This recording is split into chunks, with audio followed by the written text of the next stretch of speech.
12x na druhu minus 27y na druhu lomeno x na druhu minus v zátvorke x minus 3y to celé na druhu.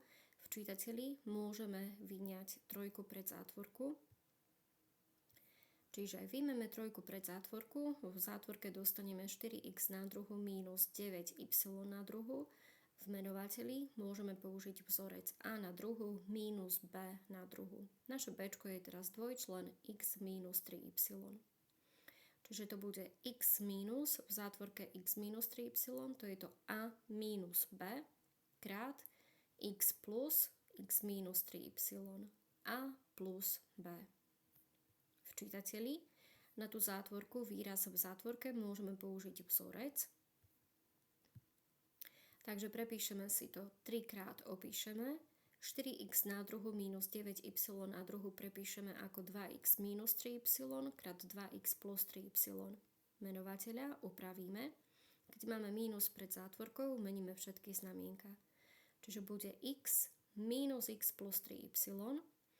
V druhej zátvorke bude x plus x minus 3y. Čítateľa zatiaľ opíšeme. V menovateli x minus x bude 0, čiže nám zostane 3y krát x plus x je 2x, takže v druhej zátvorke bude 2x minus 3y. Lenže 2x minus 3y máme aj v čítateli, aj v menovateli, takže môžeme krátiť.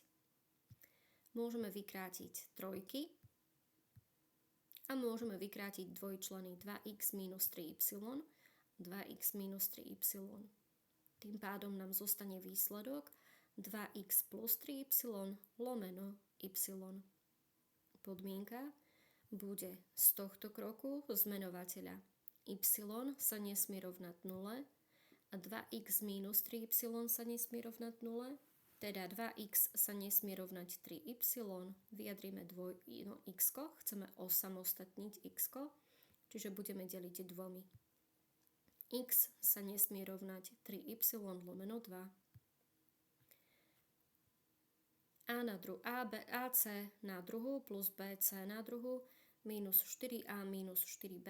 V menovateli máme AC plus 2a plus BC plus 2b.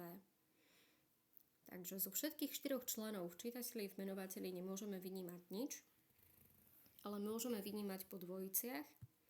Takže z prvých 2 členov môžeme vyňať c na druhu, z ďalších 2 členov môžeme vyňať minus 4. V menovateli z prvých 2 členov môžeme vyňať ačko pred zátvorku, z druhých 2 členov môžeme vynímať bčko pred zátvorku. Keď sa na to pozrieme, tak opäť v čítateli môžeme vyňať dvojčlen a plus b, v menovateli môžeme vyňať dvojčlen c plus 2. Čiže v čítateli dostaneme a plus b krát c na druhu minus 4, v menovateli dostaneme c plus 2 krát a plus b. V čítateli c na druhu minus 4, tu môžeme použiť ešte vzorec, keďže štvorku si vieme prepísať ako 2 na druhu. Takže použijeme vzorec, a plus b opíšeme, c na druhu minus 4 prepíšeme ako c minus 2 krát c plus 2, menovateľa opíšeme. Vykrátime a plus b, c plus 2.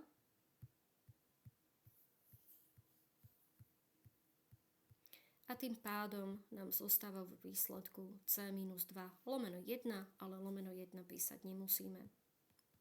Z tohto kroku, kde sme už krátili, z menovateľa určíme podmienky, takže c plus 2 sa nesmie rovnať 0, z toho c sa nesmie rovnať minus 2, a plus b sa nesmie rovnať 0, a sa nesmie rovnať minus b.